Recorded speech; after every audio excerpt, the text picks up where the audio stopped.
Hey everyone, in this video I'll show you how to fix the connecting to Rockstar Game Services error. Quick, simple, and easy to follow. Let's get started. First, make sure your internet connection is stable. Try restarting your Wi-Fi router or switching to a wired connection.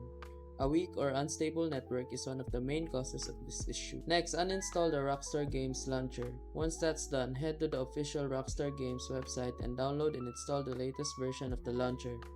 This refreshes any corrupted files that might be causing the problem. Now run the Rockstar launcher as administrator. Just right click on it and choose run as administrator. This gives it proper permission to connect to Rockstar's online servers. Finally, if it's still not working, open Windows firewall settings and make sure both Rockstar Games Launcher and GTA 5 are allowed through the firewall. After doing these steps, start your PC and launch the game again. You should be able to connect to Rockstar services now. If this helped, don't forget to like and subscribe for more quick fixes.